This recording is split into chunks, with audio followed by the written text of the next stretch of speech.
ಆಗಿರೋ ಅವಸ್ಥೆಯನ್ನು ನೋಡು. ಇಡೀ ಧನುರ್ಮಾಣ ಮಾಡಿರುತ್ತೆ. ಜಾಣನಿಗೆ ಮಾತಿನ ಪೆಟ್ಟು ಕೋಣನಿಗೆ ಮಾತು.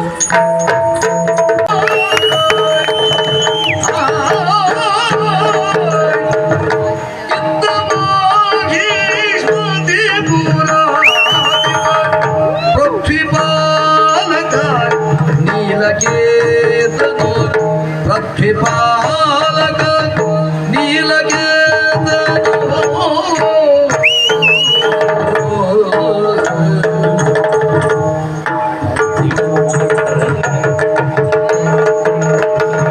ಸುದ್ದಿ ಮಗಳುವ ಸಚಿವ ಮಾತದಿ ಓಲಗದಳು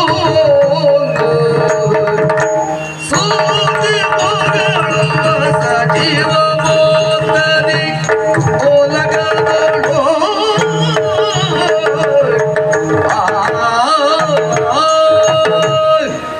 ಪ್ರಪಂಚದ ನಕ್ಷೆಯಲ್ಲಿ ಅತೀ ಚಿಕ್ಕ ನಾಡು ನಮ್ಮದು ಮಾಹಿಷ್ಮತಿ. ಹಾಗೆಂದು ಇಡೀ ಪ್ರಾಪಂಚಿಕರ ಮನಸೆಳೆದ ನಾಡು ನಮ್ಮದು. ಯಾಕೆ? ನನ್ನ ಬದುಕಿನ ಬಗೆ ಲೋಕದವರಿಗೆ ಬಹಳ ಸಂತೋಷ, ಬಹಳ ಆಶ್ಚರ್ಯ. ಸರಿಯಾಗಿ ಯೋಚನೆ ಮಾಡಿ, ವೀರನಾದವ ಯುದ್ಧವನ್ನು ಗೆಲ್ಲುತ್ತಾನೆ, ಗುಣವಂತನಾದವ ಜನರ ಮನಸ್ಸನ್ನು ಗೆಲ್ಲುತ್ತಾನೆ. ಯಾರಿಗೆ ತಾಳ್ಮೆ ಇದೆಯೋ ಅವ ಇಡೀ ಪ್ರಪಂಚವನ್ನೇ ಗೆಲ್ಲುತ್ತಾನೆ ಎನ್ನುವ ಮಾತೊಂದಿದೆ. ನಾನು ಒಂದೇ ನಿರ್ಧಾರಕ್ಕೆ ಬಂದಿದ್ದೇನೆ. ದ್ವೇಷ, ಅಸೂಯೆ, ಈರ್ಷೆ ಇದ್ಯಾವುದು ನನ್ನ ಜೀವನದಲ್ಲಿ ಹಾಗಿರುವುದು ಹೇಗೆ ಗೊತ್ತಾ? ಹೇಗೆ? ನಾನು ಎಲ್ಲರಿಗಿಂತ ಸಣ್ಣವ. ಇಷ್ಟು ತಿಳಿದು ಬಿಟ್ರೆ ಬದುಕಿನಲ್ಲಿ ಸಿಟ್ಟು ಇಲ್ಲ, ಸಿಡುಕು ಇಲ್ಲ. ಹಾಗಾಗಿ ಸಂಘವಾಗಿ ಆಡಳಿತ ನಡೆಸುತ್ತಾ ಇದ್ದೆ. ಇನ್ನು ಸಾಂಸಾರಿಕವಾಗಿ ಯೋಚಿಸಿದ್ರೆ ನನಗೊಬ್ಳು ಹೇಳ್ತಿದ್ದ, ಹೌದು, ಜ್ವಾಲೆ ಅಂತ ಹೆಸರು. ಒಂದ್ ದೃಷ್ಟಿಯಿಂದ ಅದು ಅನ್ವರ್ಥ ನಾಮವೂ ಹೌದು. ಹಾ, ನೀವು ಕೇಳಿರ್ಬೋದು, ಹೆಣ್ಣಾದವಳು 6 ಗುಣಗಳಿಂದ ಶೋಭಿಸಬೇಕು. ಕಾರ್ಯೇಶು ದಾಸಿ, ಕರ್ಣೇಶು ಮಂತ್ರಿ, ಭೋಜ್ಯೇಶು ಮಾತಾ, ಶಯನೇಶು ವೇಶ್ಯ, ರೂಪೇಶು ಲಕ್ಷ್ಮಿ, ಕ್ಷಮಯಾದರಿತ್ರಿ. ಇದು ಒಂದು ನನ್ನ ಹೆಂಡತಿ ಅಂತ ಇದೆ. ಆದ್ರೆ ಮತ್ ನಮ್ಮ ಸಂಬಂಧವೇ ಇಲ್ಲ ಅಂತ ತಿಳಿಯೋದು ಬೇಡ. ಯಾಕೆಂದ್ರೆ ಹೀಗೆ ಮನಸ್ಸು ವಿರುದ್ಧವಾದ್ರು 2 ಮಕ್ಕಳಿಗೆ ಅಪ್ಪ ಆಗಿದ್ದೇನೆ ನಾನು. ಹೌದು, ಪ್ರವೀರ ಎನ್ನುವ ಗಂಡು ಮಗ, ಸ್ವಾಹ ಎನ್ನುವ ಹೆಣ್ಣು ಮಗಳು. ಮಗಳನ್ನ ಮದುವೆ ಮಾಡಿಸಿ ಅಳಿಯ ದೇವರನ್ನ ಪಡೆಯಬೇಕು ಅಂತ ಮಾತುಂಟು. ನಾನು ಹಾಗಲ್ಲ, ದೇವರನ್ನೇ ಅಳಿಯನನ್ನಾಗಿ ಪಡೆದಿದ್ದೇನೆ.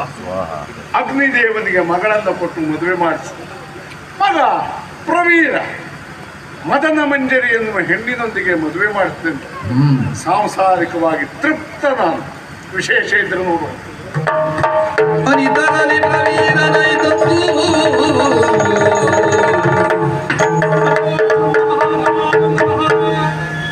ಮಗನೇ ಕೇಳ ದೂರ ಏತಕ್ಕೆ ಎಂಬುದು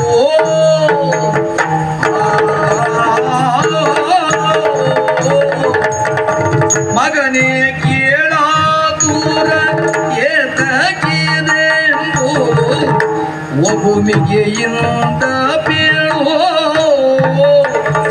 ನೀ ಒಗುಮಿಗೆಯಿಂದ ಬೀಳು.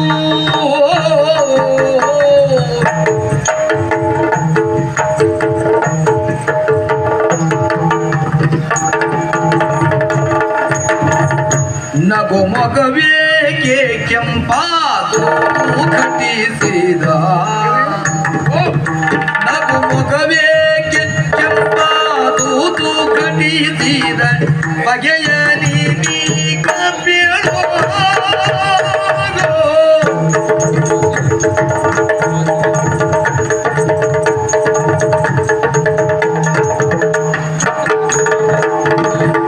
ಮಗನೇ ಕೇಳ ದೂರ ಏತಕ್ಕಿದೆಂಬುದು ಒಗುಮಿಗೆಯಿಂದ ಬೀಳು, ಒಗುಮಿಗೆಯಿಂದ ಬೀಳು.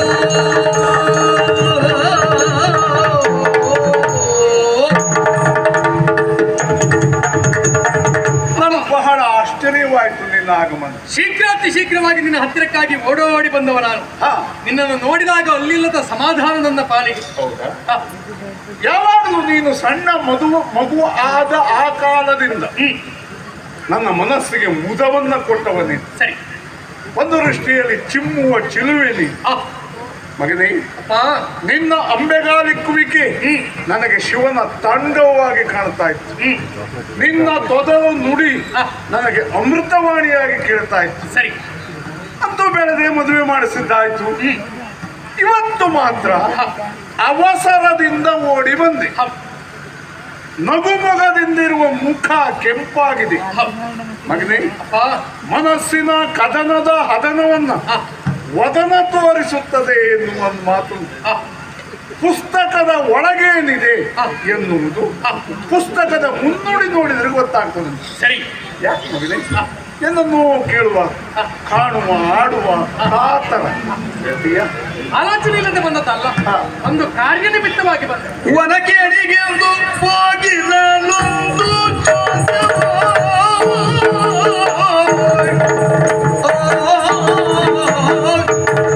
ವನ ಕೇಳಿಗೆಂದು ಹೋಗಿರಲೊಂದು ಚೋದ್ಯವು ತಂದೆ ಕೇಳು ಹೋಗಿರಲೊಂದು ಚೋದ್ಯವು ತಂದೆ ಕೇಳು ನೂತನ ಖಯ ಒಂದು ಮುಂದೆ ಬಂದುದು ನೂತನ ಭಯ ಒಂದು ಮುಂದೆ ಬಂದುದು ತಂದೆ ಕೇಳು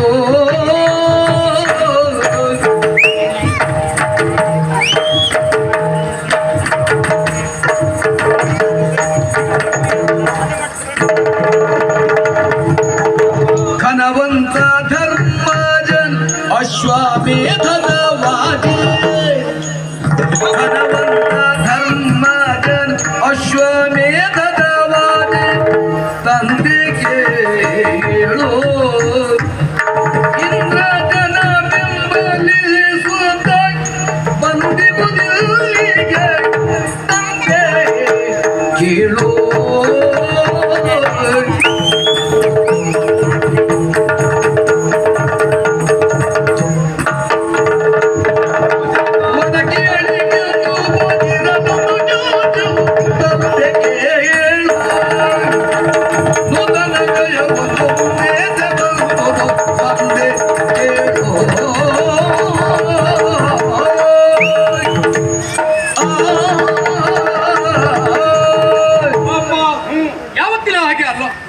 ವಿದ್ಯಾಭ್ಯಾಸವನ್ನು ಪೂರೈಸಿದ ಬಳಿಕ ನನ್ನ ಜೀವನದ ಕುರಿತಾಗಿ ಆಲೋಚನೆ ಮಾಡಿದಂತಹ ನೀವು ಮದುವೆ ಅನ್ನುವಂಥ ಸಂಸ್ಕಾರವನ್ನ ಮಾಡಿದ ಬಳಿಕ ರಾಜಕೀಯಕ್ಕೆ ನಿಮಗೆ ಅನುವರ್ತಿಯಾಗಿ ಇದ್ದವನಾಗಿದ್ದು ನೀವೇ ಆಗಾಗ ನೆನಪಿಸುವುದಾಗಿ ಮಡದಿಯಾದಂತಹ ಮದನ ಮಂಜರಿಯನ್ನು ಕೂಡಿಕೊಂಡು ನಿಮಗಾಗಿ ನಿರ್ಮಿಸಲ್ಪಟ್ಟಂತಹ ಉಪವನ ಪ್ರದೇಶಕ್ಕೆ ಹೋಗಿ ಮಕ್ಕಳೇ ಎನ್ನುವ ಹಾಗೆ.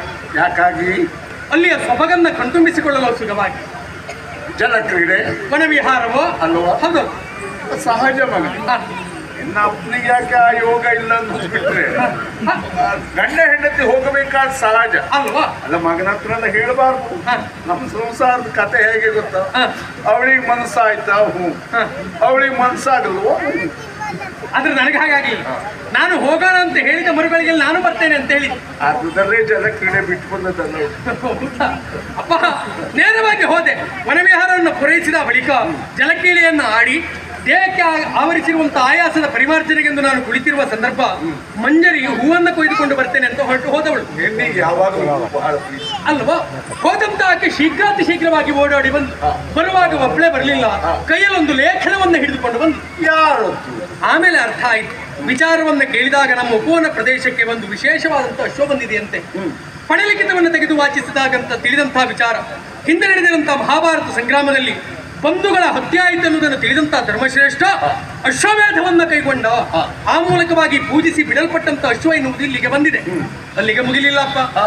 ಆ ಕುದುರೆಯನ್ನ ಕಂಡವರು, ಪಣಲಿಖಿತವನ್ನು ವಾಚಿಸಿದವರು, ಪರಾಕ್ರಮಶಾಲಿಗಳು ಕುದುರೆಯನ್ನ ಕಟ್ಟಿ ಕಾದಾಡಬೇಕಂತೆ. ಕಾದ ಲಸದಳವಾದವರು ಕಪ್ಪ ಕಾಣಿಕೆಯನ್ನು ಕೊಟ್ಟು ಶರಣಾಗತರಾಗಬೇಕಂತ. ಓದಿದ ನೀನ್ಯಾವ ತೀರ್ಮಾನಕ್ಕೆ ಬಂದಿರು? ಅದನ್ನ ಗ್ರಹಿಸಿದ ನಾನು ಮಂಜರಿಯ ಮಾತಿನ ಮೇರೆಗೆ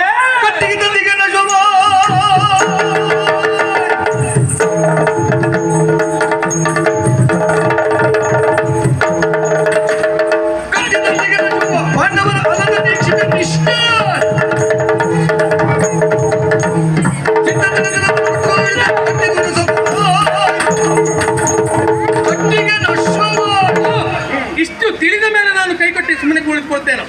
ಜ್ವಾಲೆಯ ಮಗನಾಗಿ ನಾನು ಮಾಡಲೇಬೇಕಾದಂತ ಕಾರ್ಯ ಎನ್ನುವುದು ನನಗೆ ಸ್ಪಷ್ಟವಾಗಿ ತಿಳಿದುಂಟು. ಹಿಂದು ಮುಂದು ಆಲೋಚನೆ ಮಾಡಲಿಲ್ಲ. ಪಣೆಯ ಲಿಖಿತವನ್ನ ಎಳೆದೆ, ಕುದುರೆಯನ್ನ ಎಳೆ ತಂದು ಲಾಯದಲ್ಲಿ ಕಟ್ಟಿದೆ, ಬರುವವರೊಟ್ಟಿಗೆ ಹೋರಾಟಕ್ಕೆ ಸಿದ್ಧನಾದೆ. ಹದನವರಿಯಾದಿಂತು ಕುದುರೆಯ ಕಟ್ಟಿದೆ ಕದನಲೇ ಸಲ್ಲವು ಮಗನೇ. ಹದನವರಿಯಾದಿಂತು ಕುದುರೆಯ ಕಟ್ಟಿದೆ ಕದನಲೇ ಸಲ್ಲವು ಮಗನೇ. ಚದುರನ ಪಾತ್ರನು ಮದನಾರಿಯನು ಗೆದ್ದ ಚದುರನ ಪಾತ್ರನು ಎದರನು ನಮ್ಮ ಸಾಗಸಗೆ ಮಗನೇ. ಹುಡುಕಿ ಬಿಟ್ಟೆ ಮಗನೇ. ಯಾಕಪ್ಪ? ಈ ವಯಸ್ಸಿಗೆ ಸಹಜ ಅಲ್ವಾ? ಕ್ಷತ್ರಿಯರಿಗೆ ಯುದ್ಧ ಎಂದರೆ ಹಬ್ಬದ ಊಟ ಇದ್ದ ಹಾಗೆ. ಖಂಡಿತ. ಆದ್ರೆ ಯಾರೆಲ್ಲ ಯುದ್ಧ ಮಾಡ್ತೇವೆ ಅಂತ ಸ್ವಲ್ಪ ಯೋಚನೆ ಮಾಡಬಾರ್ದು ಮಗನೇ. ಅಂದ್ರೆ ಲೇಖನ ಓದಿದ ನೀನು ಅಪ್ಪ ಹೀಗೆ ಬಂದಿದೆ ಏನು ಮಾಡಬೇಕು ಅಂತ ಹೇಳಿದ್ರೆ ನಾನು ಹೇಳ್ತಿದ್ದೆ ಮಗನೇ, ಕುದುರೆಯನ್ನ ಕಟ್ಟಿದೀಯ, ಹೌದು. ಯಜ್ಞಾಶ್ವದ ರಕ್ಷಣೆಗೆ ಬಂದವ ಯಾರು? ಪಾರ್ಥ. ಅದಕ್ಕಾಗಿಯೇ ನಾನು ಕೇಳುವುದು, ಪೃಥ್ವಿಯಲ್ಲಿ ಪ್ರತಿಯಿಲ್ಲದ ಪ್ರತಾಪಿ ಪ್ರಥೆನಂದನ ಪಾರ್ಥ ಸೇನಾ ನಾಯಕನಾಗಿ ಬಂದಿದ್ದಾನೆ. ಅವನೇನು ಸಾಮಾನ್ಯನೇ ಮಗನೇ. ಅಂದ್ರೆ ಆತ ಮಾಡಿದಂತ ಬದುಕಿನ ಒಂದೊಂದು ಕಥೆಗಳು ಯಾವತ್ತೂ ನೆನಪಿಡಬೇಕು. ಇಂದ್ರಕೀಲಕದಲ್ಲಿ ಸ್ವತಃ ಈಶನೊಡನೆ ಹೋರಾಡಿದ. ಆಮೇಲೆ ಗಾಂಧಾರಿ ದೇವಿ ಗಜನೋಹಿ ಮಾಡಿದಳು ಎಂಬುದನ್ನು ಕೇಳಿ ತನಗಾಯೋಗವಿಲ್ಲವಲ್ಲ ಎಂದು ಕುಂತಿ ಕಣ್ಣೀರಿಟ್ಟಾಗ ಇದೇ ಅರ್ಜುನ ಆಡಿದ ಮಾತು.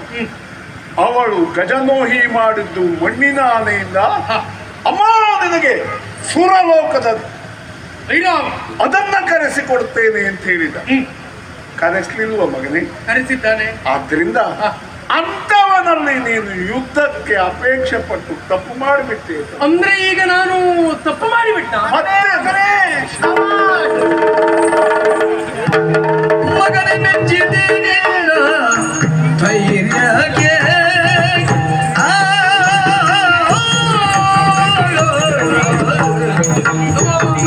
ಮಗನೇ ಮೆಚ್ಚಿದೆ ಮೆಚ್ಚಿದೆ ಮೆಚ್ಚಿದೆ ನಿನ್ನ ಧೈರ್ಯಕ್ಕೆ.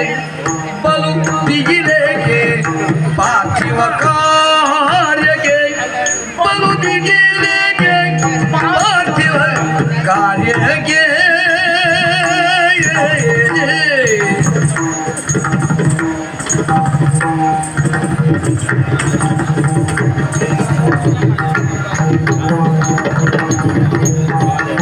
ಹಗಲನ ಕಚ್ಚುತ್ತ ಕುಳಿತಾರೆ, ಹಗಲನ ಕಚ್ಚುತ್ತ ಕುಳಿತಾರೆ.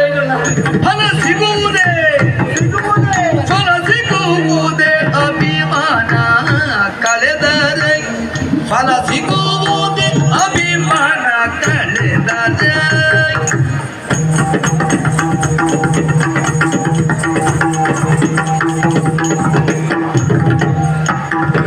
ಮಗನೇ ಮೆಚ್ಚಿದೆ ನಿನ್ನ ಧೈರ್ಯಕ್ಕೆ, ಬಲು ದಿಗಿಲೆಗೆ ಪಾರ್ಥಿವ ಕಾರ್ಯಕ್ಕೆ.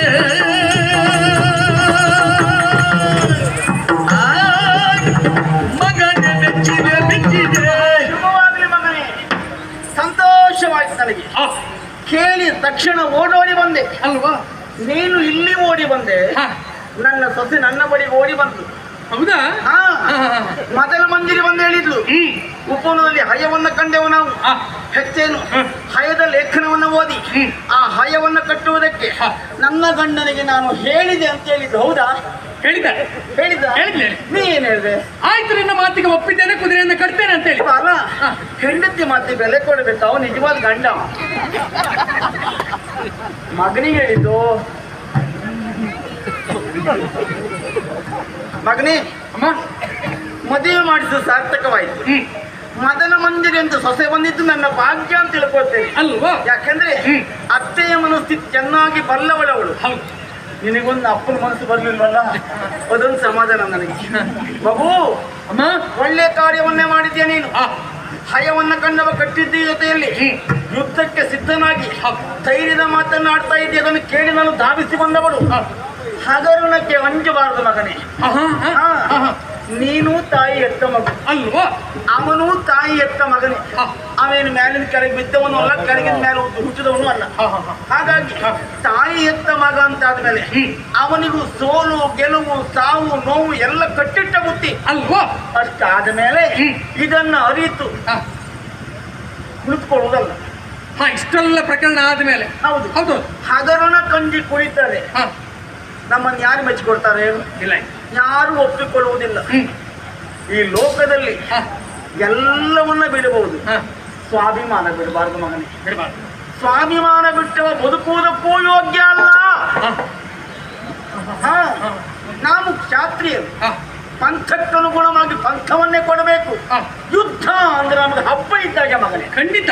ಹಾಗಾದ್ರೆ ಈಗ ದಿಗಿಲು ಯೋಚನೆ ಬೇಡ, ಮುಂದೇನು ಎಂಬಂತ ಭಯ ಬೇಡ. ನೀನು ಮಾಡಿದ್ದು ಸರಿ ಉಂಟು ಮಗನೇ. ತುಡುಕಿ ಯುದ್ಧವ ಮಾಡಲೀಗ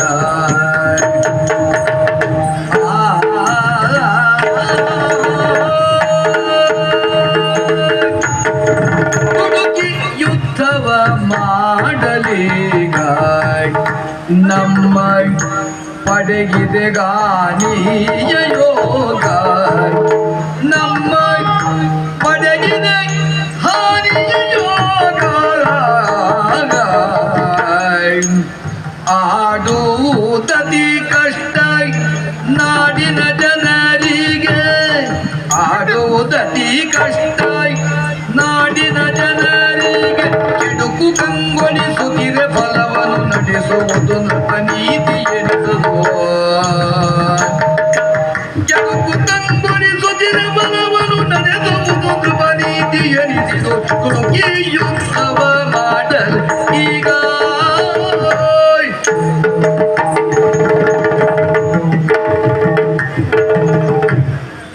ಅಮ್ಮ ಹೇಳಿದ್ರಲ್ಲ, ಹೌದು. ಸರಿ ಉಂಟು ಮಗನ, ಯುದ್ಧಕ್ಕೆ ಮುಂದಾಗಿದ್ದೇನೆ.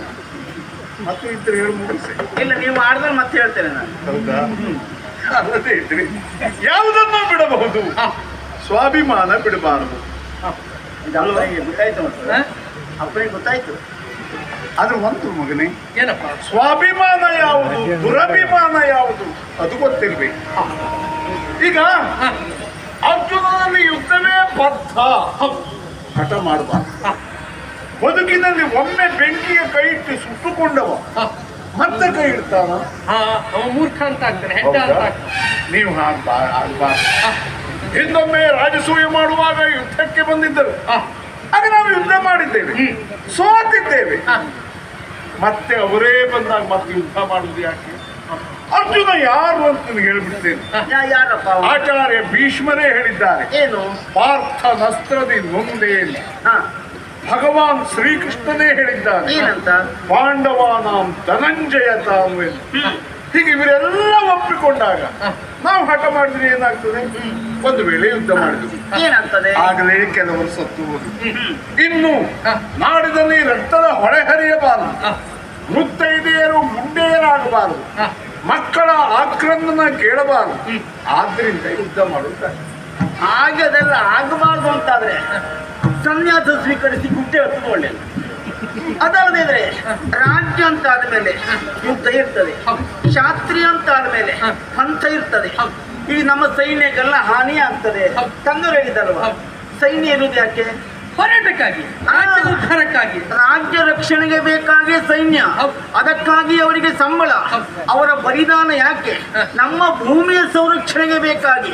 ಹಾಗಾದ್ರೆ ನಮ್ಮ ನಾಡಿನ ಪ್ರಜೆಗಳಾಗಲಿ ಎಂಥವರು ನಮ್ಮ ತಾಯಿಯ ಸೇವೆ ಮಾಡುವುದಕ್ಕೆ, ಈ ನೆಲದ ಸೇವೆ ಮಾಡುವುದಕ್ಕೆ ಸೈನ್ಯಕ್ಕೆ ತಾನು ಬರ್ತೇನೆ ಎಂಬಂತ ಒಳ್ಳೆಯ ಮನಸ್ಥಿತಿಯವರಿದ್ದಾರೆ ನಮ್ಮ ರಾಜ್ಯದಲ್ಲಿ. ಅಂಥವರಿದ್ದಾಗಲೂ ಭಯ ಯಾಕೆ ಮಗನೇ? ಅಲ್ವಾ? ಹಾಗಾಗಿ ಇದು ಸರಿಯಲ್ಲ. ನಮ್ಮ ಕ್ಷಾತ್ರಿತನದ ಬಗ್ಗೆ ಭಂಗ ಆಗ್ತದೆ. ಅಮ್ಮ, ಹಾಗಂತ ಹೇಳಿದ ಮಾತನ್ನು ಕೇಳಿದಾಗ ನನಗೆ ನೆನಪು ಬರುವುದು ಏನು ಗೊತ್ತಾ? ಏನು? ಅಪ್ಪ ಹೇಳಿದ ಮಾತು ಒಂದೊಂದೇ ನೆನಪಿಗೆ ಬರುವುದು. ಯಾವುದು? ಪಾರ್ಥ ಮಾಡಿರುವಂತ ಸಾಧನೆ ಕುರಿತಾಗಿ ಅಪ್ಪ ಹೇಳಿದ್ರ? ಹೇಳಿದ್ರು. ಎಂತ ಹೇಳಿದ್ರಿ? ಅಪ್ಪನ ಕೇಳ. ಇಂದ್ರ ಕೀಲಕದಲ್ಲಿ ನಡೆದದ್ದನ್ನು ಹೇಳಿದ್ದೇನೆ. ಮತ್ತೆಂತ ಹೇಳಿದ್ರಿ ಅವನಿಗೆ? ಮತ್ತೆಂತ ಹೇಳಿದೆ? ಐರಾವತವನ್ನೇ ಧರೆಗಿಳಿಸಿದವ ಅಂತ ಹೇಳಿದೆ.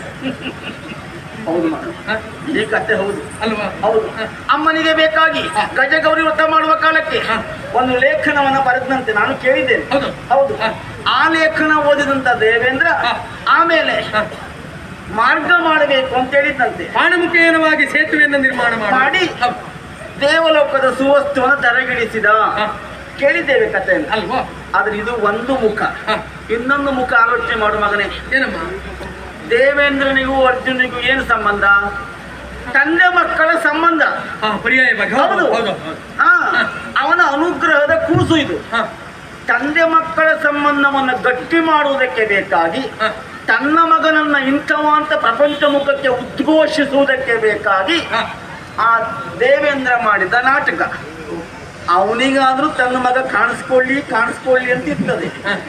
ಕೆಲವು ಅಪ್ಪಂದರಿಗೆ ಮಕ್ಕಳು ಕಾಣಿಸ್ಕೊಳ್ಬಾರ್ದು, ಒಳಗೆ ಇರ್ಲಿ ಅಂತ ಇರ್ತದೆ ಮಗನಿಗೆ. ನಂಗೆ ಸಮಾಧಾನ ಏನು ಗೊತ್ತಾ? ಏನು? ಅದು ನಡೆದದ್ದೇ ಸುಳ್ಳು ಅಂತ ಒಂದು ಹೇಳಿಲ್ಲಲ್ಲ. ಅಲ್ಲ, ಹಾಗೆ ಹೇಳಿಕ್ಕೆ ನನಗೆ ಗೊತ್ತುಂಟಲ್ಲ. ಅಲ್ಲ, ಅಲ್ಲದೇ ಇದ್ರೆ ಈಗ ನೀ ಕತೆ ಇದು ಕೇಳಿದ್ದ ಓದದ್ದ? ಯಾರು? ನಾನು ಕೇಳಿದ್ದಪ್ಪ. ಹೌದು. ಹಾಗಾದ್ರೆ ನಿನಗೆ ಬೇಕಾದ ಮಾತ್ರ ಹೇಳ್ಬೇಡ. ಹಾ. ಅರ್ಜುನ ಬಾಣ ಬಿಟ್ಟಾಗ ದೇವೇಂದ್ರ ಮಾಡಿದ್ದೇನು? ಏನು? 7 ದಿನ ಹಗಲು ರಾತ್ರಿ ಆನೆ ಸೊಂಡಿಲ ಗಾತ್ರದ ಮಳೆ ಸುರಿಸ್ತೇನೆ ಅಂತ ಒಬ್ಬ ಹಾಕಿದ್ದಂತೆ. ಆಗಲಿ ಯಾರು ಬಂದು ನಾರದ್ರು ಬಂದು ಅಯ್ಯೋ, ಅವ್ರು ಎಲ್ಲ ಬಂದು ಬರ್ತಾರೆ. ಯುದ್ಧ ಮಾಡಿದ್ರೆ ನಿನಗೆ ಗೆಲುವು ಇಲ್ಲ. ಹಾ. ಹಾಗೆಂದು ಕೇಳಿದ ಕ್ಷಣ ಬಿಟ್ಕೊಡೋದಲ್ಲ, ನಾವು ಕೊಟ್ಟಂಗಾಗ್ಬೇಕು. ಅವ್ನಿಗೆ ತಗೊಳ್ಳಿಕ್ಕಾಗಬಾರ್ದು. ಈ ರೀತಿಯ ದಾರಿಯನ್ನು ಹೇಳ್ಕೊಟ್ಟಂತೆ. ಹೇಳ್ಕೊಟ್ಟಿದ್ಯಾರು? ಎಲ್ಲಾರು. ಹೌದು. ಆಮೇಲೆ ಇವು ಹೀಗೆ ಮಾಡ್ದಲ್ವಾ? ಹೌದು. ಸೇತುವೆ ಮಾಡುದು. ಮಗನೇ, ನಾನೊಂದು ವಿಷಯ ಕೇಳ್ತೇನೆ. ದೇವಲೋಕದ ಸುವಸ್ತು ಗಗನಗಾಮಿಗಳವರು ಹೌದು ಅಲ್ವಾ? ಅವರಿಗೆ ಬರುವುದಕ್ಕೆ ಮಾರ್ಗ ಬೇಕಾ? ಇಚ್ಛೆಯಿಂದಲಾಗಿ ಮಾಡಿಬಹುದು. ಇಚ್ಛೆಯಿಂದ ಎಲ್ಲೂ ಮನೋಗಮನ ಉಂಟು ಅವರಿಗೆ. ಹೌದು. ಇಚ್ಛೆಯಿಂದ ಎಲ್ಲೂ ಹೋಗಬಹುದು. ಹಾಗಾದ್ರೆ ರಕ್ಕಸರ ದಾಳಿ ಆದಾಗ ಅಲ್ಲಿರುವಂತ ಎಲ್ಲ ವಸ್ತುಗಳು ಮಾಯವಾಗಿ ಹೋಗ್ತದೆ, ಎಲ್ಲೆಲ್ಲೋ ಸೇರಿಕೊಳ್ತದೆ. ಇಲ್ಲಿ ಬರ್ಲಿಕ್ಕೆ ಮಾರ್ಗ ಬೇಕು ಅವರಿಗೆ. ಹೌದಲ್ಲ? ನಾಟಕ ಮಗನೇ, ದೊಡ್ಡವ್ರ ನಾಟಕ ಅಷ್ಟೇ, ಮತ್ತೆ ಹೇಳುದಿಲ್ಲ. ನಿನ್ನ ಹತ್ರ ಹೇಳ್ತೀನಿ. ಏನು? ಹಾಗಲ್ಲ, ನಾಟಕ ಅಂತಾದ್ರೆ ತನ್ನ ಮಗನಿಗೆ ಕಳಿಸ್ಬೇಕು ಅಂತಿದ್ರೆ ಈ ಸೇತುವೆ ಕಟ್ಟಬೇಕು. ನಭದಿಂದ ಭುವಿಗೆ, ಭುವಿಯಿಂದ ನಭಕ್ಕೆ ಯಾಕೆ ಹೇಳ್ತಿದ್ದ? ಅದು ತನ್ನ ಮಗನ ಕೈ ಚಮತ್ಕಾರ ಪ್ರಪಂಚಕ್ಕೆ ಗೊತ್ತಾಗ್ಲಿ ಅಂತ ಮಾಡಿದ್ದು ಅಷ್ಟೇ. ಅದು ಪಾರ್ಥ ಅಂತಲ್ಲ. ಅಕ್ಷಯ ವಿದ್ಯೆಯನ್ನು ಯಾರು ಕರೀತಾರ ಅವರಿಗೆಲ್ಲ ಆಗ್ತದೆ ಮಗನ. ಪಾರ್ಥನಿಗೆ ಒಬ್ಬನಿಗೆ ಮಾರಾಟ ಆಗಿದ್ದಲ್ಲ ಯಾವ ವಿದ್ಯೆನೂ. ಹೌದಾ? ಯಾರು ಇನ್ನೂ ಮಾಡ್ಲಿಲ್ಲ. ಮಾಡುವ ಅವಶ್ಯಕತೆ ನಾನೇನು ಗಜಗೌರಿ ಮಾಡ್ತೇನೆ ಅಂತ ಹೇಳಿಲ್ಲ. ನಾನೊಮ್ಮೆ ಹೇಳಿದ್ರು ಮಗ ಮಾಡ್ತಿದ್ದ. ಮಾಡ್ತಿದ್ದೆ. ನನಗೆ ಸವತಿ ಇಲ್ಲ ಮಾಡ್ಲಿಕ್ಕೆ, ಹೇಳಲಿಕ್ಕಿಲ್ಲ. ನಿನ್ನ ಯೋಗ ಸೊಸೆ ಮಗ ಇಬ್ರು ಹೂ ಹಾಕುದಕ್ಕೆ ಬಂದಿದ್ದಾರೆ. ಈ ಕತೆ ಹೇಳ್ಬೋದು. ನೀವು ಹೂ ಹಾಕುದು ನೀವು, ಅವ್ರು ಎಷ್ಟೇನು ಮಾಡ್ತಾರೆ. ಅದು ಬೇಡ. ಮತ್ತೆಂತ ಹೇಳಿದ್ರು ಪಾಶುಪತ. ಶಿವನಲ್ಲಿ ಹೋರಾಟವನ್ನು ಮಾಡಿ ಪಾಶುಪತವನ್ನು ಪಡೆದವರು. ಮೊದಲೇ ಸಂಕಲ್ಪ ಮಾಡಿ ಹೋಗಿ ತಪಸ್ಸು ಮಾಡಿದ್ರು. ಹೌದು. ಆಮೇಲೆ ತಪಸ್ಸಿಗೆ ಒಲಿಯುವ ಕಾಲಕ್ಕೆ ಶಿವ ಹೇಳಿದಂತೆ, ತಪಸ್ಸನ್ನ ಮಾಡ್ತಾ ಇರುವ ಸಾಮಾನ್ಯ ವ್ಯಕ್ತಿಯಲ್ಲ, ಪಾರ್ಥನಿದ್ದಾನೆ. ಅವನ ಬೆನ್ನನ್ನ ನೋಡಿದವರೇ ಇಲ್ಲ. ಒಂದ್ ಮಾತು ಹೌದು ಅಲ್ವಾ? ಹೌದು. ಆವ ಪಾರ್ವತಿ ಹೇಳಿದ್ರಂತೆ, ಬೆನ್ನನ್ನ ಪ್ರಪಂಚದ ಸೃಷ್ಟಿಯಲ್ಲಿ ಯಾರೂ ನೋಡ್ಲಿಲ್ಲ ಅಂತಾದ್ರೆ ನನಗೊಮ್ಮೆ ಅವನ ಬೆನ್ನು ನೋಡಬೇಕು ಅಂತ ಹೇಳಿದ್ಲಂತೆ. ಎಷ್ಟು ದೊಡ್ಡವ, ಹೌದಾ? ಎಷ್ಟು ದೊಡ್ಡವ? ಯಾರು? ವಿಷ್ಣುನ? ಅವನ? ಅಲ್ಲ, ಅರ್ಜುನ. ಅರ್ಜುನ. ಹೌದಾ? ಅವನ ಬೆನ್ನು ನೋಡ್ಬೇಕು. ಪಾರ್ವತಿ ದೇವಿಗೆ ಮನಸ್ಸಾಯ್ತು. ಆಯ್ತು. ಆಮೇಲೆ ಇಬ್ಬರು ಧರೆಗಿಳಿದು ಬಂದ್ರು. ಶಿವಪಾರ್ವತಿಯರಾಗಿ ಬರ್ಲಿಲ್ಲ, ಮತ್ತೆ ಕಿರಾತಣಿಯರಾಗಿ ಬಂದ್ರು. ಹೌದು, ಕೇಳಿದ್ದೀನಿ. ಆಮೇಲೆ ಶೂಕರದ ನೆಮದಿಂದ ಯುದ್ಧವೂ ಆಯ್ತು. ಯುದ್ಧದಲ್ಲಿ ಗೆದ್ದವ ಗೆದ್ದ ಹೇಳಿ ಇಲ್ಲ. ಕತೆ ಬರೀ ಕೊಟ್ಟು ಅದೇ ದೊಡ್ಡ ಕೇಳಿದ್ರೆ ಕಿವುಡ ಅಂತ ಕೊಡ್ಬೇಡ. ಇಲ್ಲ, ನಾನು ಕೇಳ್ತೇನೆ ಸ್ವಾಮಿ, ನನ್ನ ಗಂಡ ನೀವಲ್ವಾ. ಆಮೇಲೆ ಅವ ಮಣ್ಣಿನಲ್ಲಿ ಬಿದ್ದು ಹೊರಳಿದ, ನೊರೆ ರಕ್ತ ಕಾರಿದ. ಆಮೇಲೆ ಶರಣಾಗುವುದಕ್ಕೆ ಮುಂದಾದ. ಹೇಗೆ? ಶಿವಲಿಂಗವನ್ನ ಮಾಡಿ ಅರ್ಚನೆ ಮಾಡಿದ. ಅರ್ಚನೆ ಮಾಡುವ ಕಾಲಕ್ಕೆ ಈ ಲಿಂಗದ ಮೇಲೆ ಇಟ್ಟಂತವೆಲ್ಲ ಪುಷ್ಪಗಳು ಕಿರಾತನ ಪಾದ ಸೇರಿದವು. ಆಮೇಲೆ ಗೊತ್ತಾಯ್ತು ಅವನಿಗೆ, ಓ ಕಿರಾತನಾಗಿ ಬಂದವಂತ ಶಿವನೇ ಎಂಬುದಾಗಿ. ಹಾಗಿದ್ರೆ ಹ. ಅಲ್ಲೂ ಸೋತಿದ್ದಾನೆ ಅವ. ಹ. ಸೋತು ಶರಣಾದ ಮೇಲೆ ದೇವರು ಒಲ್ದಿದ್ದು ಬಿಟ್ರೆ ಹ. ದೇವರನ್ನು ಮನಸ್ಲಿಲ್ಲ ಅವ. ನಾ ಅದಕ್ಕಾಗಿ ಅವನು ಗೆದ್ದಿದ್ದಾನೆ ಅಂತ ಹೇಳಲಿಲ್ಲ. ಮದನಾರಿಯನು ಗೆದ್ದ ಚತುರನ ಪಾರ್ಥನು. ಕೇಳಿದ್ಯಾ? ಹ. ಈ ಮಕ್ಕಳಿಗೆ ಪ್ರೋತ್ಸಾಹ ಕೊಡಬೇಕು ಬಿಟ್ರೆ ಹ. ಓಡುತ್ತಿರುವಂತ ವ್ಯಕ್ತಿಯನ್ನು ಅಲ್ಲೇ ಕಾಲು ತಪ್ಪಿಸುವುದಲ್ಲ, ಹ. ಜೊತೆಯಲ್ಲಿ ಹ. ಉತ್ಸಾಹದಿಂದ ಹೊರಟಾಗ ಅವನಿಗೆ ತಣ್ಣೀರು ಹೆಚ್ಚುವುದಲ್ಲ. ಹ. ಇವನಿಗೆ ಗೊತ್ತುಂಟಾ, ಹ. ನೀನು ಯುದ್ಧಕ್ಕೆ ಹೋಗ್ತೀರಂತೆ ಹ. ತುಡುಕ ಯುದ್ಧವ ಮಾಡಲು ಹೀಗೆ ಚೆನ್ನಾಗಿ ಅದು ಒಳ್ಳೇದಾ? ನಮ್ಮ ಪಡೆಗಿದೆ ಹಾನಿಯೇ ಯೋಗ. ಇವರಿಗೆ ಪಡೆಗೆ ಹಾನಿ ಆಗ್ತದೆ ಅಂತ ಯೋಚನೆ ಮಾಡುದು. ಗೆಲುವಾಗಬೇಕು ಅಂತಾದ್ರೆ ನಾವು ಯಾರು ಕ್ಷಾತ್ರಿಯರು ಬಿಡಬಾರ್ದು ಮಗನೇ.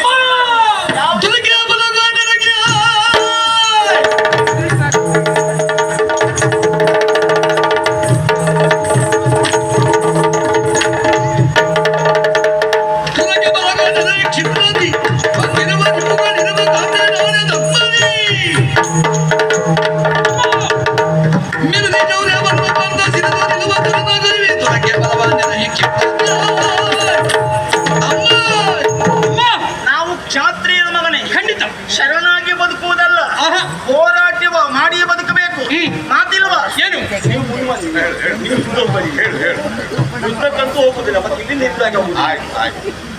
ನಮಗೆ ಸ್ವಧರ್ಮ ಯಾವುದು? ಹ. ಕ್ಷಾತ್ರಿಯತನಕ್ಕೆ ಹೋರಾಟ ಮಾಡುವುದೇ ಸ್ವಧರ್ಮ. ಸ್ವಧರ್ಮದಲ್ಲೇ ಸಾಯ್ಬೇಕು ನಾವು. ಖಂಡಿತ. ಆವಾಗಲೇ ಗತಿಗೆ ಸಿಗ್ತದೆ, ನಮ್ಗೆ ಮೋಕ್ಷ ಸಿಗ್ತದೆ ಮಗನಿಗೆ.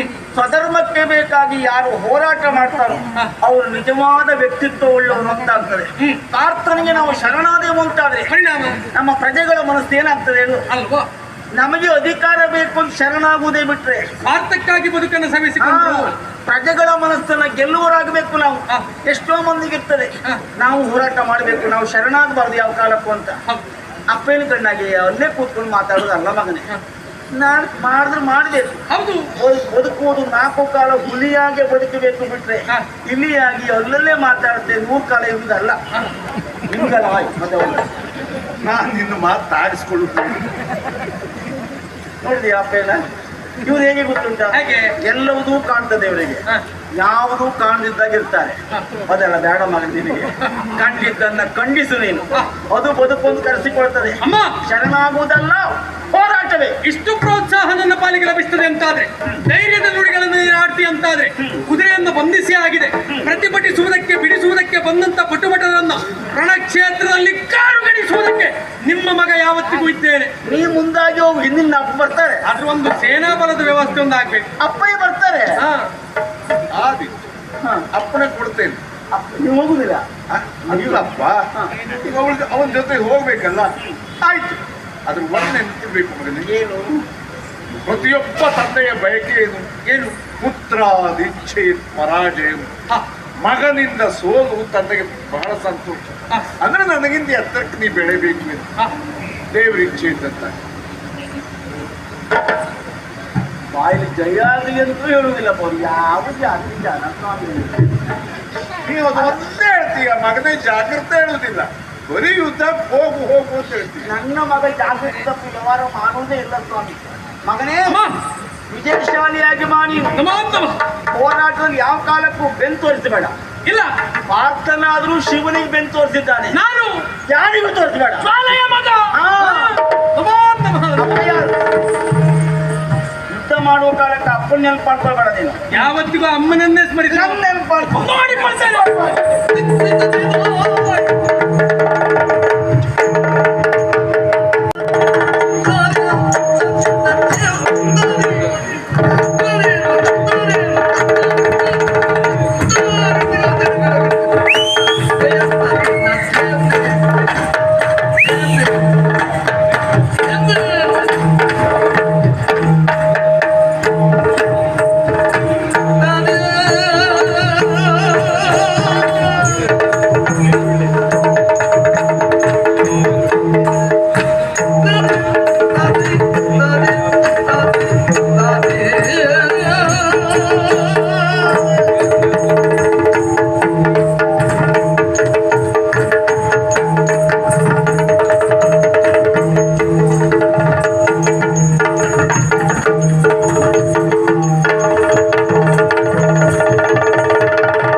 ಸಂಗರಗೆ ಆ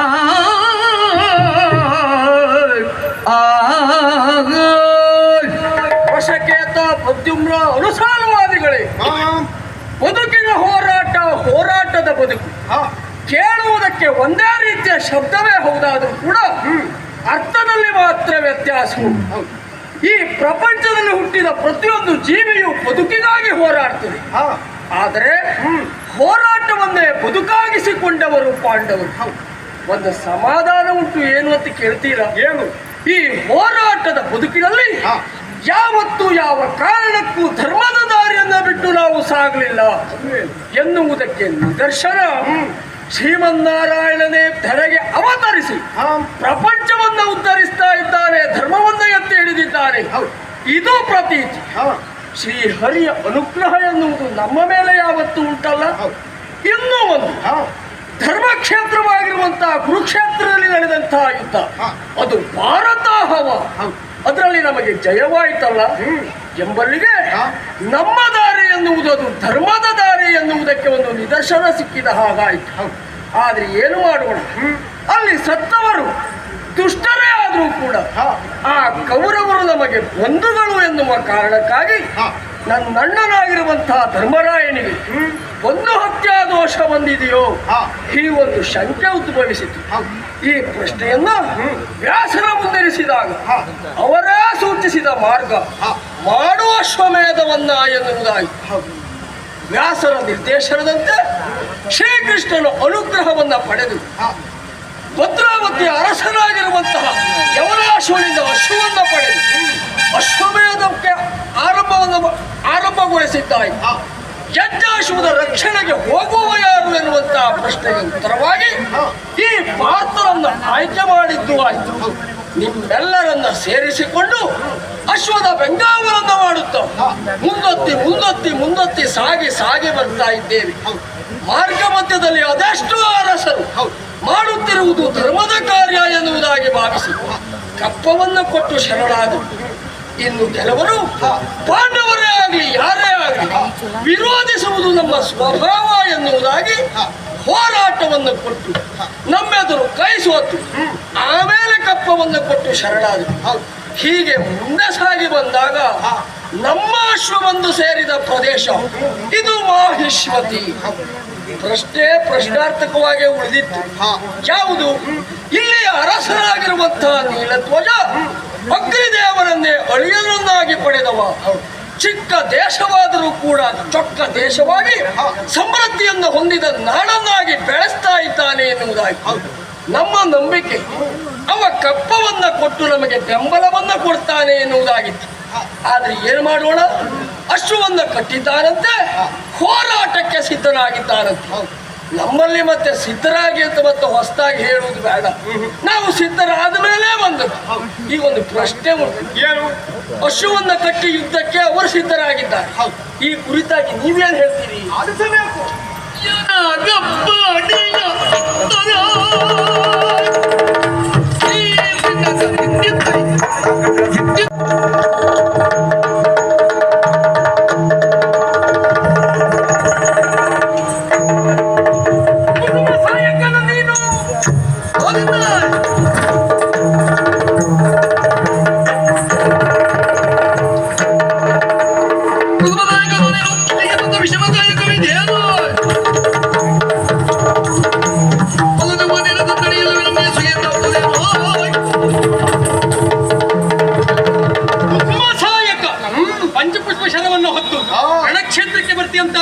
ಯೋಗ್ಯವಾದ ಸ್ಥಳ ಅಲ್ಲ. ಎಲ್ಲಿ ಪ್ರಾಯದ ಹೆಣ್ಣು ಮಕ್ಕಳು ಪ್ರಾಯದ ಗಂಡು ಮಕ್ಕಳಿದ್ದಾರೆ ಅಂತ ನೋಡು, ಅಲ್ಲಿ ಹೋಗುವುದನ್ನು ಬಿಟ್ಟು ಇಲ್ಲಿ ಬರೋದಲ್ಲ.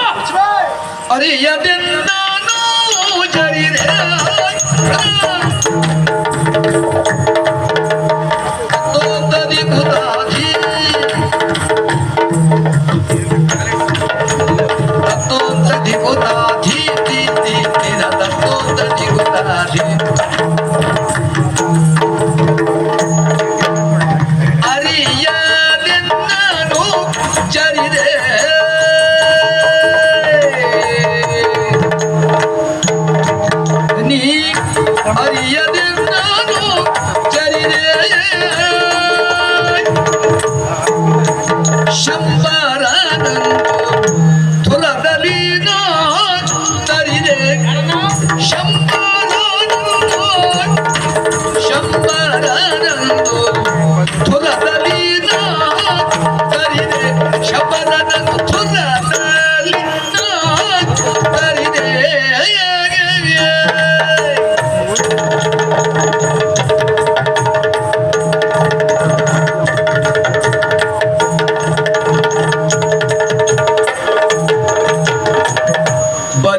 ಪರಿತಪಹಾಸ್ಯಕ್ಕೆ ವೇದಿಕೆಯಲ್ಲಿದು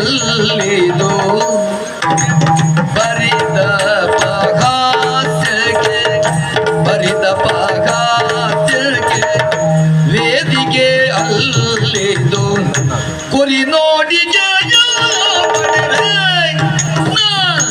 ಕುರಿ ನೋಡಿ ಜಯ ಪಡೆವೆ ಪರಿತಪಹಾಸ್ಯಕ್ಕೆ ವೇದಿಕೆ ಅಲ್ಲಿದು ಕುರಿ ನೋಡಿ ಜಯ ಪಡೆವೆ ನಾನಿನ್ನೋಳು ಕುರಿ ನೋಡಿ ಜಯವಾಗಿ ಪಡೆವೆ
ಪರಿತಪಹಾಸ್ಯಕ್ಕೆ ವೇದಿಕೆಯಲ್ಲಿದು ಕುರಿ ನೋಡಿ ಜಯವ ಪಡೆವೆ ಕುರಿ ನೋಡಿ ಜಯವ ಪಡೆವೆ ಜಯವ ಪಡೆವೆ ಜಯವ ಪಡೆವೆ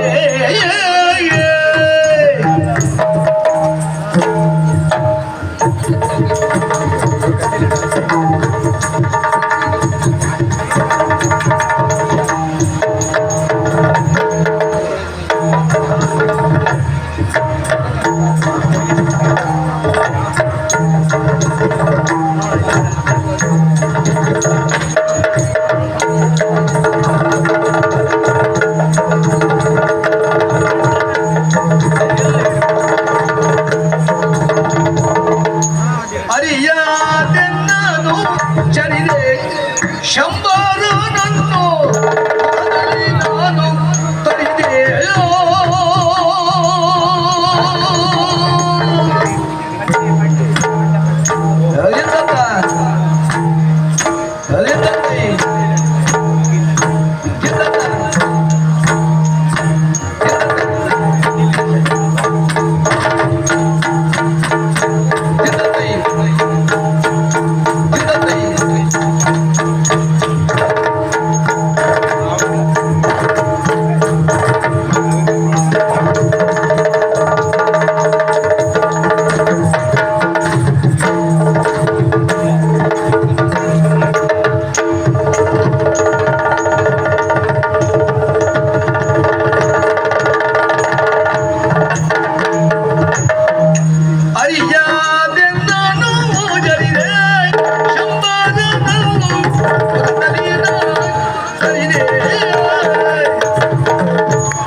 ತಿಳಿದುಕೊಂಡವನಾಗಿದ್ದೇಯ ಬಂದಂತಹ ನೀನು ಆಡಿದಂತಹ ಮಾತಾದರೂ ಏನು ಏನು ನಿನ್ನ ಕುಸುಮ ಸಹಾಯಕಗಳು ಇಲ್ಲಿ ಪ್ರಯೋಜನಕ್ಕೆ ಬರಲಿಕ್ಕಿಲ್ಲ ಅಲ್ವಾ ಎಲ್ಲಿ ಗಂಡು ಹೆಣ್ಣು ಇದ್ದಾರೋ ಅಲ್ಲಿ ಮಾತ್ರ ಆಗ ನೀ ತಿಳ್ಕೊಂಡಿದ್ದೀಯ ಅರಿಯದೆ ಮಾತಾಡಿದ್ದೇನೆ ಪ್ರಿಯತೆ ಮಾತಾಡಿ ಹೌದೌದು ಯಾಕೆ ನನ್ನ ಬಗ್ಗೆ ನಿಂತು ಸರಿಯಾಗಿ ತಿಳಿದುಕೊಳ್ಳಿಲ್ಲ ಯಾಕೆ ಅಂತ ಇದ್ದೇನೆ ಏನು ಅರವಿಂದ ಅಶೋಕ ಚೂತ ನವಮಲ್ಲಿಕ ನೀಲಾತ್ಮಲ ಎನ್ನುವಂತಹ ಪಂಚ ಸಾಹಿತ್ಯವನ್ನು ಹೊಂದಿರೋ ನಾವು ಕೇವಲ ಅದನ್ನೊಂದೇ ಅಲ್ಲ ಮತ್ತೆ ಮಾರಕಾಸ್ತ್ರವೂ ನನ್ನ ಬಳಿ ಉಂಟು ಪೂರಕಾಸ್ತ್ರ ಜೊತೆಗೆ ಮಾರಕಾಸ್ತ್ರವನ್ನು ಹೊಂದಿದ್ದಿ ನಾನೇ ಆಗಿದ್ದೇನೆ ಅದನ್ನ ಪ್ರಯೋಗಿಸಿದ್ದು ಉಂಟು ಉದಾಹರಣೆಯನ್ನು ಕೊಡ್ತೇನೆ ಕೇಳು. ಏನು? ಇನ್ನೊಂದು ಸಂದರ್ಭದಲ್ಲಿ ಹಾ. ಶಂಬರ ಎನ್ನುವಂತಹ ಹಸುರನ್ನು ಕೊಂದು ಶಂಬರಾರಿ ಎನ್ನುವಂತಹ ಬಿರುದಿಗೆ ಪಾತ್ರನಾಗಿದ್ದೇನೆ.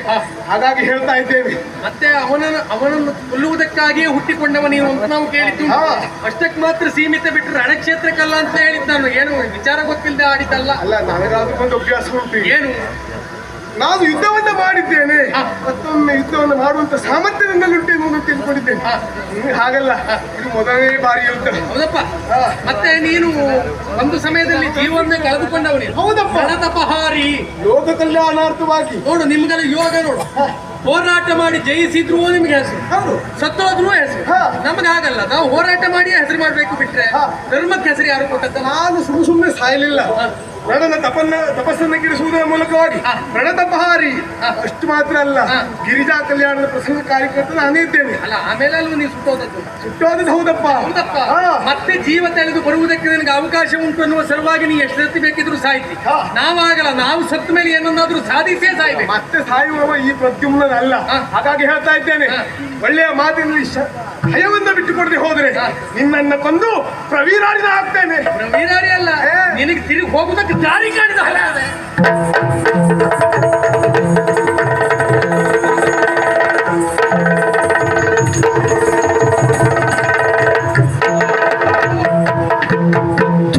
ಸುರಪರಾಕ್ರಮಿ ಅಗುದು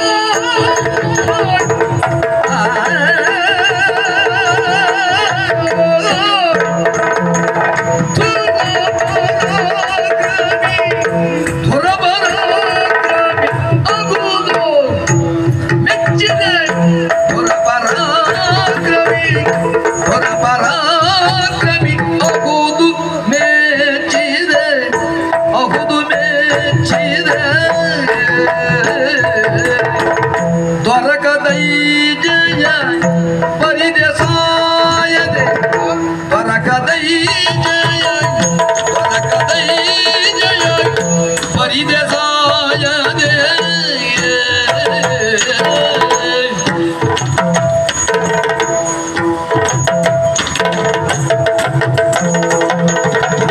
ತುರಗವನು ತಂದಿತ್ತು ಕ್ಷೇಮದುಳ್ ಇರುವುದೊಳಿದು ತುರಗವನು ತಂದಿತ್ತು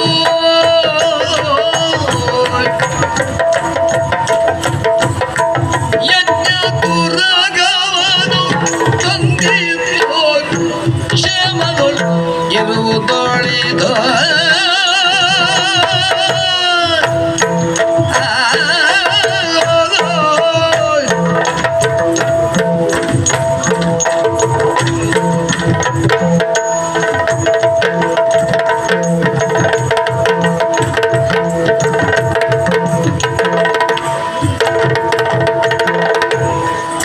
ತುರಗವನು ತಂದಿದ್ದು ಕ್ಷೇಮದ ಇರುವುದೊಳಿದ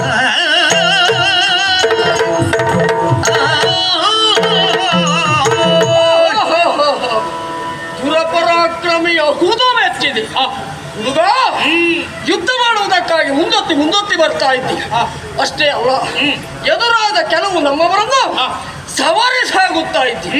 ಹಾಗಾಗಿ ನಿನ್ನ ವಿಕ್ರಮವನ್ನು ಕಂಡು ಮೆಚ್ಚಿದೆ ಎನ್ನುವುದಾಗಿ ಹಾರ್ದಿಕವಾಗಿ ಹೊಗಳುತ್ತಾ ಇದ್ದೇನೆ. ಸರಿ. ಬೆಳೆಯುವ ಸಿರಿ ಮೊಳಕೆಯಲ್ಲಿ ಎನ್ನುವಂತಹ ಮಾತುಂಟು. ನಿಜವಾಗಿ ಈ ವಯಸ್ಸಿನಲ್ಲಿ ನೀನೇನು, ನಿನ್ನ ಸಾಮರ್ಥ್ಯ ಏನು ಎನ್ನುವುದನ್ನು ತೋರಿಸ್ತಾ ಇದ್ದಿ. ಸಂತೋಷ ಆಯ್ತು ಮಗು. ಸರಿ. ಯಾಕೆ ಗೊತ್ತಾ? ಏನು? ದೊಡ್ಡವರ ಮನೆಯಲ್ಲಿ ಹುಟ್ಟುವುದು ದೊಡ್ಡದಲ್ಲ.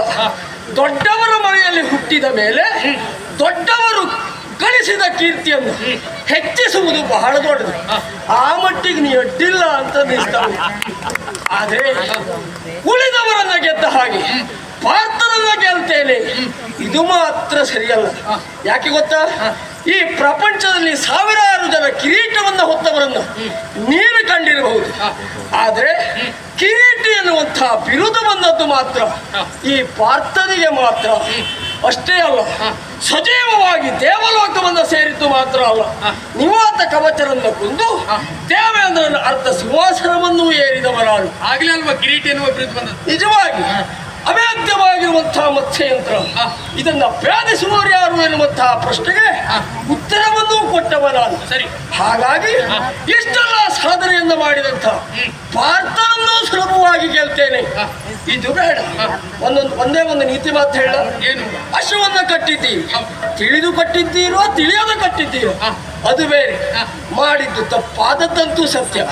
ಹಾಗಾಗಿ ಮಾಡಿದ ತಪ್ಪನ್ನ ಒಪ್ಪಿಕೊಂಡು ಅಶ್ವವನ್ನ ಒಪ್ಪಿಸಿ ಕಪ್ಪವನ್ನ ಕೊಟ್ಟು ಶರಣಾದೆ.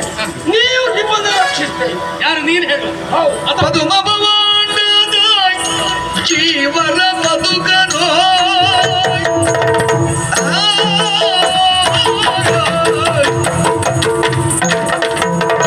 ಪದುಮಾ ಭವಾಂಡದ ಜೀವನ ಬದುಕನ್ನು ವಿಧಿಸಲು ಬ್ರಹ್ಮನೇನು ನೀ ವಿಧಿಸಲು ಬ್ರಹ್ಮನೇನು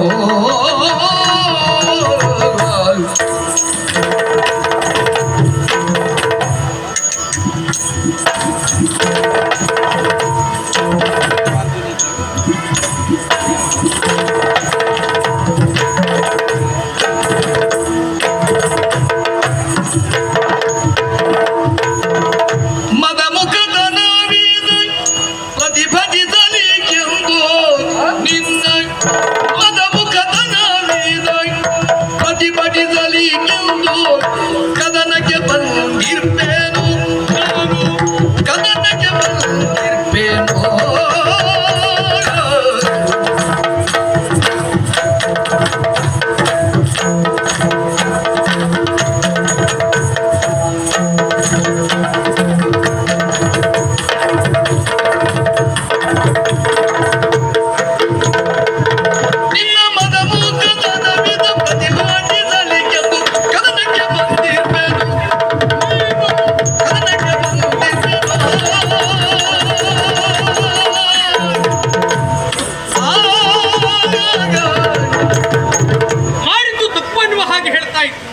ಯಾವುದು ತಪ್ಪು ಅಂತ ನಾನು ಕೇಳ್ತೇನೆ. ಅಶ್ವವನ್ನ ಕಟ್ಟಿದ್ದೇ ತಪ್ಪು ಅಂತ ಹೇಳ್ತೀನಿ. ಶಾಸ್ತ್ರೋಚಿತವಾದಂತಹ ಮಾತುಗಳನ್ನ ಆಡಿದವರು ನೀವಿದ್ದೀರಿ.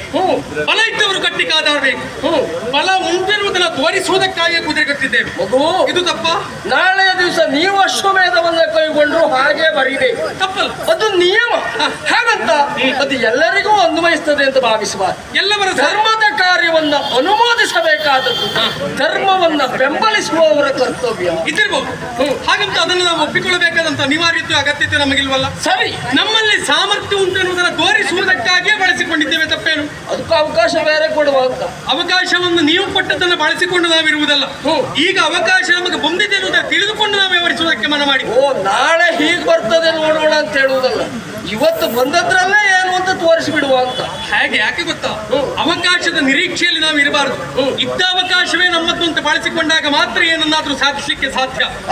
ಇವತ್ತು ಬಂದ ಅವಕಾಶವನ್ನು ಬಿಟ್ಕೊಂಡು ಇನ್ನು ನಾಳೆ ಇದಕ್ಕೂ ಒಳ್ಳೇದು ಬರ್ತದೆ ಎನ್ನುವ ನಿರೀಕ್ಷೆಯಲ್ಲಿದ್ರೆ ಅದು ಒಮ್ಮೊಮ್ಮೆ ಕೈ ತಪ್ಪಿ ಹೋದ್ರೂ ಹೋಯ್ತೆ. ನಿಜವಾಗಿ ಬದುಕಿನ ನಿರೀಕ್ಷೆ ಹೇಗೆ ಗೊತ್ತಾ? ಹೇಗೆ?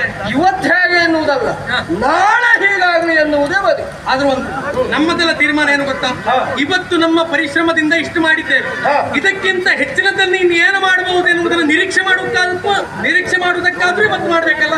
ನಿರೀಕ್ಷೆ ಮಾಡುವುದಲ್ಲ, ನನ್ನೊಟ್ಟಿಗಿರು ಮಾಡುವ ಅಂತ ನಾನು ಹೇಳುವುದು. ನಮ್ಗ ಅನಿವಾರ್ಯತೆ ಇಲ್ಲ. ಯಾಕೆ? ಯಾರು ಒತ್ತಿಗಿದ್ದು ನಾವೇನೆನ್ನುವುದನ್ನು ಕಾಣಿಸಿಕೊಡುವುದಲ್ಲ. ಯಾರು ನಮ್ಮ ಪ್ರತಿಸ್ಪರ್ಧಿಯಾಗಿ ನಿಲ್ತಾರೋ ಅವರನ್ನ ಹೋರಾಟದಲ್ಲಿ ಜಯಿಸುವುದರ ಮೂಲಕವಾಗಿ ನಾವೇನನ್ನುವುದನ್ನು ತೋರಿಸಿಕೊಡಬೇಕು. ಪದುಮ ಭವಾಂಡದಲ್ಲಿ ಪ್ರತಿಯೊಂದು ಜೀವರಾಶಿಗಳನ್ನ ಜೀವಿಸುವ ಸೃಜಿಸುವ ಯಾರು ಅಂತ ಕೇಳಿದ್ರೆ ಅವನೇ ಬ್ರಹ್ಮದೇವ. ಎಲ್ಲವರ ಜೀವನದಲ್ಲೂ ಇಂಥದ್ದೊಂದು ಆಗಬೇಕು ಹೋಗಬೇಕೆನ್ನುವುದನ್ನು ನಿಯಮಾವಳಿಗಳನ್ನು ಬರೆದ ಮಾವಿದ್ದಾನೆ. ಅದನ್ನ ತಿದ್ದುಪಡಿಯುವುದಕ್ಕೋ ಅಲ್ಲ ಅದನ್ನು ಓದುವುದಕ್ಕೋ ಯಾರಿಂದಲೂ ಸಾಧ್ಯವಾದದ್ದು ಲಿಖಿತಾರೆ ಶಕ್ಯತೆ ಅಲ್ವಾ? ಹೌದಪ್ಪ. ಪಾರ್ಥ ಇಲ್ಲಿವರೆಗಾಗಿ ಜೀವನದಲ್ಲಿ ಎಲ್ಲಿಯೂ ಸೋತವನಲ್ಲ, ಹೋರಾಟ ಕಣದಲ್ಲಿ ಯಾರಿಗೂ ಮಣಿದವನಲ್ಲ ಎನ್ನುವುದು ಇಲ್ಲಿವರೆಗಿರಬಹುದು. ಆದ್ರೆ ಇವತ್ತಿನ ಈ ಹೋರಾಟದಲ್ಲಿ ಮಹಿಷ್ಮತಿಯ ನೆಲದಲ್ಲಿ ಪ್ರವೀರ ನದಿಗೆ ಸೋಲಬಾರದು ಎನ್ನುವುದಾಗಿ ನಿಮ್ಗೆ ಗೊತ್ತುಂಟಾ? ಇಲ್ಲ. ಹಾಗಂತ ಪ್ರವೀರ ನನ್ನ ಎದುರಿಗೆ ಸಾಯಬಾರದು ಅಂತೂ ಇಲ್ಲ. ಅದು ಯಾರಿಗೂ ಗೊತ್ತು. ಅದೆಲ್ಲವೂ ಭವಿಷ್ಯಕ್ಕೆ ಬಿಟ್ಟದ್ದು. ಯಾವುದನ್ನಾದ್ರೂ ಕಾರ್ಯರೂಪಕ್ಕೆ ತಂದಾಗ ಮಾತ್ರ ಅಲ್ವ ಅದರ ಪರಿಣಾಮ ಅರ್ಥ ಆಗುವುದು. ಇವತ್ತು ಹಾಗೆ ನೀನು ವಿಧಿಸುವುದಕ್ಕೆ ಬ್ರಹ್ಮನೇನು ಅಲ್ಲ, ಅದಕ್ಕಾಗಿ ಪ್ರಾರ್ಥನೆ ಹೌದು ಅಂತಾದ್ರೆ ನಿನ್ನೊಟ್ಟಿಗೆ ಹೋರಾಟ ಕಣದಲ್ಲಿ ವೀರಾವೇಶದಿಂದ ನಿಂತು ನಿನ್ನನ್ನ ಮಣಿಸದಿದ್ದರೆ ಏನಂತೆ? ಏನು ಒಂದು ಮಾತು ಹೇಳ, ಯಾವುದು? ಯಾವತ್ತೋ ನಾನು ಕೃಷ್ಣನಲ್ಲಿ ಒಂದು ಮಾತನಾಡಿದ್ದೆ, ಸೋಹಂ ಕೃಷ್ಣ ರಣೋತ್ಸವ.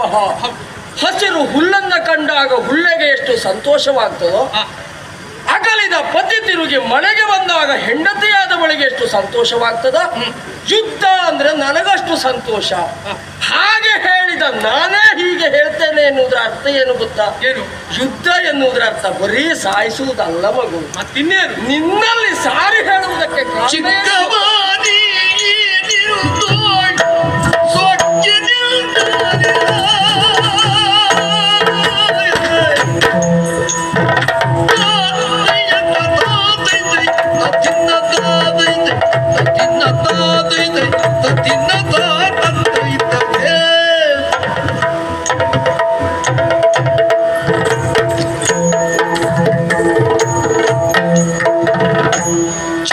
ಚಿಕ್ಕವನೀನೋ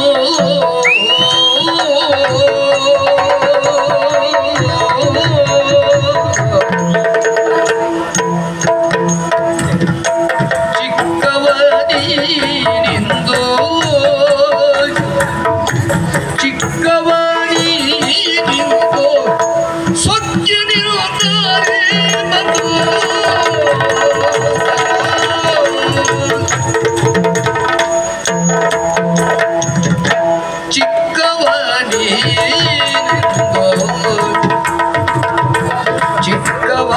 ಚಿಕ್ಕವನೀನಿಂದು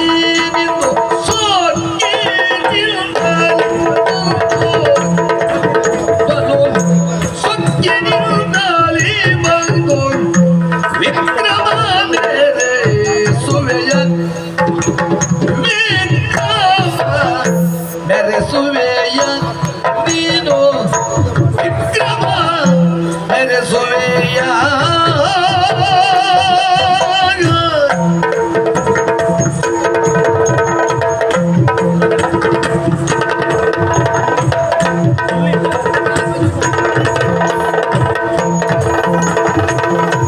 ದಕ್ಕಲಾರದು ಜಯವೆಂದು ನೀತಿಯ ಬೇಡೆ ನಿನಗೆ, ದಕ್ಕಲಾರದು ಜಯವೋ,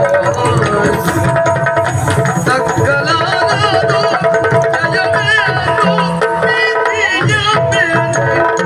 ವಕ್ರೋಕ್ತಿಯೇ ತಕಯ್ಯ ಇಂಥ ವಕ್ರೋಕ್ತಿಯೇ ತಕಯ್ಯ, ದಕ್ಕಲಾರದು ಜಯವಿತ್ತು ನಿಧಿಯ ಬೆಲೆ. ವಕ್ರೋಕ್ತಿಯೇ ತಕಯ್ಯ ಇಂಥ ವಕ್ರೋಕ್ತಿ ಏತಕಯ್ಯ ಏತಕಯ್ಯ ಏತಕಯ್ಯ.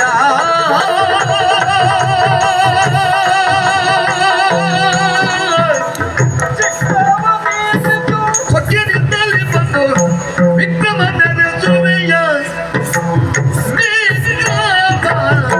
ಮೆರೆಸುವೆಯ ಚಿಕ್ಕವ ವಿಕ್ರಮ ಮೆರೆಸುವೆಯ.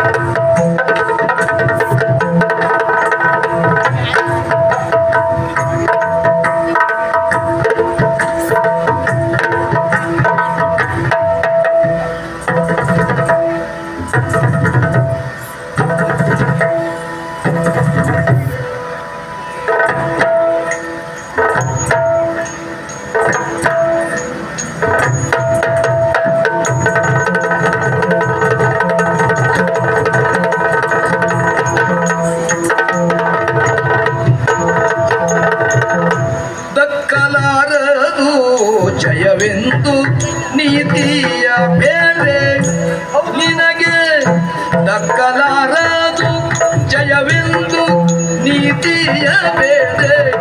ವಕ್ರೋಕ್ತಿಯೇ ತಕಯ್ಯ ಇಂಥ ವಕ್ರೋಕ್ತಿಯೇ ತಕಯ್ಯ, ಚಿಕ್ಕವನೀನಿಂದು ಚಿಕ್ಕ ಸೊಕ್ಕಿನಿಂದ ಸೊಕ್ಕಿನಿಂದಲೇ ಬಂದು ಸೊಕ್ಕಿನಿಂದಲೇ ಬಂದು ವಿಕ್ರಮ ಧರಿಸುವೆಯ ಎಂದೋಳು ವಿಕ್ರಮ ವಿಕ್ರಮ ಮೆರೆಸುವೆಯ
ಇದು ಶಾಸ್ತ್ರ. ಸಾಮ ದಾನ ಭೇದ ದಂಡ ಚತುರ ಉಪಾಯಗಳು ಯಾರನ್ನೇ ಆಗಲಿಬಹುದು. ಕೊಲ್ಲುವುದು ಬಹಳ ಸುಲಭ, ಆದರೆ ಬದುಕಿಸುವುದು ಅದು ಅಸಾಧ್ಯ. ಎಂತವರಿಗೂ ಅದು ಕಷ್ಟ. ಹಾಗಾಗಿ ಸಣ್ಣ ವಯಸ್ಸಿನಲ್ಲಿ ಬಾಳಿ ಬದುಕಬೇಕಾದ ಮಗನನ್ನ ಕಳೆದುಕೊಂಡ ನಾನು ಪುತ್ರ ಶೋಕ ನಿನ್ನೊಬ್ಬರಿಗೆ ಬೇಡ ಹೀಗೆ ಭಾವಿಸಿ ನಿನ್ನನ್ನು ತಡೆದದ್ದು. ಯುದ್ಧ ಬೇಡ ಅಂತ ಹೇಳಿದ್ದು. ಚಿಕ್ಕವ ನೀನಿಂದು ಸೊಕ್ಕಿನಿಂದಲೇ ಬಂದು ಸಹಜ ಅದು ಮಗು. ಈ ವಯಸ್ಸೇ ಹಾಗೆ. ಅಟ್ಟ ಹತ್ತಿರಕ್ಕೆ ಬಂದಿದ್ರು ತೊಂದರೆ ಇಲ್ಲ. ಹಿಮಾಲಯ ಹತ್ತು ನೋಡ್ತೇನೆ, ಇದು ಸ್ವಭಾವ ಗುಣ. ನಿನ್ನದ್ದು ಹಾಗೆ. ಹಾಗಂತ ನೀರು ಹೇಳ್ತೆ ಅಂತ ಹಿಮಾಲಯ ಹತ್ಸ್ಲಿಕ್ಕೆ ಆಗ್ತದ? ಒಂದು ವೇಳೆ ಹಾಗೆ ಹೋದ್ರೆ ಬದುಕುವುದಕ್ಕಾಗ್ತದ? ಅದಾಗುವುದಿಲ್ಲ. ಇಲ್ಲ ನಾನು ಹೇಳ್ತಾ ಇದ್ದದ್ದು ಅದೇ. ಏನು ಪಾರ್ಥನೆನ್ನುವಂತ ಹಿಮಾಲಯವನ್ನು ನಾನು ಹತ್ತುತ್ತೇನೆ, ಗೆಲ್ತೇನೆ, ಹೋರಾಟ ಕೊಡ್ತೇನೆ. ಇದು ಬೇಡ ಮಗು. ಹಾಗಾಗಿ ನಿನ್ನೊಟ್ಟಿಗೆ ಯುದ್ಧ ಸಲ್ಲ ಅಂತ ಹೇಳಿದ್ದು. ಇನ್ನು ಯುದ್ಧವೇ ಬೇಕು, ನಿನ್ನ ಅಪ್ಪನನ್ನು ಕಳಿಸಬಹುದು. ಅಲ್ಲ, ಯುದ್ಧ ಬೇಡ, ಮಾಡಿದ್ದು ತಪ್ಪಾಗಿದೆ, ಇದನ್ನು ಒಪ್ಪಿಕೊಳ್ಳಲೂಬಹುದು. ದೊಡ್ಡವರು ಆಗುವುದು ಯಾವಾಗ ಗೊತ್ತಲ್ಲ. ಇಲ್ಲ, ತಪ್ಪು ಮಾಡದೇ ಇದ್ದವರು ದೊಡ್ಡವರಲ್ಲ. ಮಾಡಿದವರು ತಪ್ಪನ್ನು ಒಪ್ಪಿಕೊಳ್ಳುವವರು ನಿಜವಾಗಿ ದೊಡ್ಡವರು. ನಾವೆಲ್ಲ ಒಪ್ಪಿಕೊಳ್ಳುವುದು ಅಂಥವರಲ್ಲ. ಹಾಗಾಗಿ ಆದದ್ದು ಹಾಗೆ ಹೋಯ್ತು. ಸುಮ್ಮನೆ ಸೊಕ್ಕು ಬೇಡ, ಪಶುವನ್ನು ಬಿಡಿ, ಕಪ್ಪವನ್ನು ಕೊಡಿ, ಉದ್ಧಾರ ಆಗ್ತೀರಿ ನೀವು. ಅದೇ ಉದ್ದೇಶ ಅಂತ ಆದ್ರೆ ಕುದುರೆಯನ್ನ ಕಟ್ಟುವ ಪ್ರಮೇಯ ಬರುವುದಿಲ್ವಾಗಿತ್ತು. ಕುದುರೆಯನ್ನ ಕಟ್ಟಿದ್ದೇವೆ ಎನ್ನುವುದರ ಅರ್ಥ ಹೋರಾಟಕ್ಕೆ ಸಿದ್ಧರಿದ್ದೇವೆ ಅಂತ. ಸೇನೆಗಾಗಿರೋ ಅವಸ್ಥೆಯನ್ನು ನೋಡು, ಇಡೀ ಧನುರ್ಮಾಣ ಮಾಡಿರುತ್ತ. ಜಾಣನಿಗೆ ಮಾತಿನ ಪೆಟ್ಟು, ಕೋಣನಿಗೆ